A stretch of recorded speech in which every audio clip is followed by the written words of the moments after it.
Armenians are a group of ethnic Christian people who have existed for 3,000 years, living in eastern Anatolia. They once have their own empire and even become the first Christian nation in history.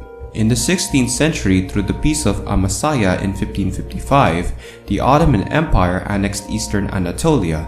Since the empire is predominantly Islam, the Armenian community were treated infidels by the Turks, restricting their Christian beliefs, limiting their political involvement, paying higher taxes than Muslim citizens, as well as lacking equal rights. They were susceptible to kidnapping, alternatively exploited them without interference from central or local authorities. At the turn of the 19th century, the Ottoman Empire has steadily declining, mainly by political interventions of the Entente powers through sweeping reforms and numerous rebellions within the empire. During this time, the Armenians have been putting their name to be treated equally by the Turks, but to no avail. In 1894, after a failed Russian attempt to give Armenians to self-govern their land in the Treaty of San Stefano and implement reform in the land, Sultan Abdul Hamid II adverted the reforms by claiming the reports of Armenian false abuses in the empire. Outraged by the decision, Armenians sparked rebellion in the town of Sassoon and spread throughout the empire, including Constantinople. Thus, Abdul Hamid created Kurdish paramilitary units known as the Hamideya to put an end to the violence. The Ottomans managed to suppress the violence through mass executions of Armenians, which rocked eastern Anatolia, killing up to 100,000 to 300,000 Armenians.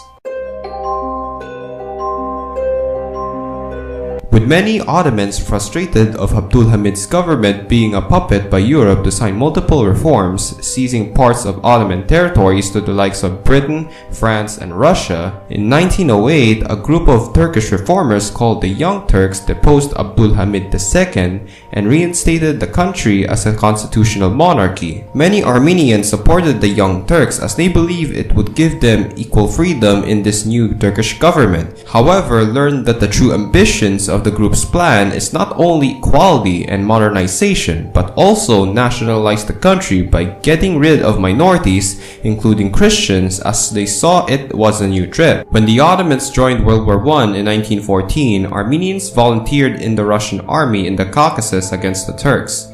This was done in exchange of a promise by Russia to grant Armenian independence soon after the war. Nonetheless, attacked against Ottoman forces, defeating them at the Battle of Sarikamish. The Turkish Ministry of War, Enver Pasha, blamed the Armenians for his defeat. As a result, declared jihad, the holy war against the Christians.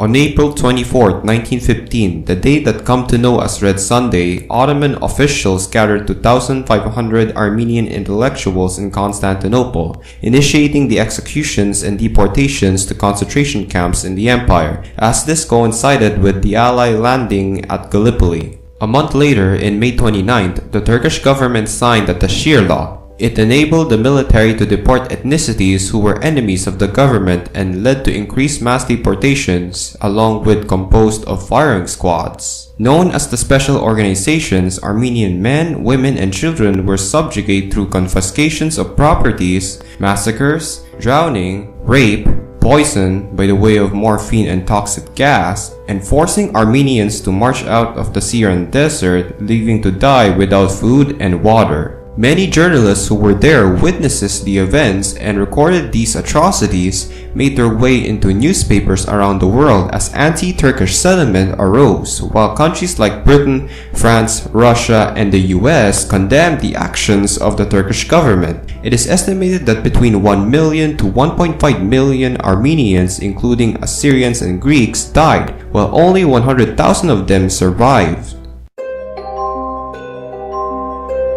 The Turkish court-martial of 1919 prosecuted the three pashas considered of Enver, Dijmal, and Talid Pasha, admitted behind the killings of 1 million Armenians and sentenced to death, but due to a lack of information, testimony in the court, they are sent to Malta for further examinations. In exchange of British POWs held in Ankara, the three pashas later got released.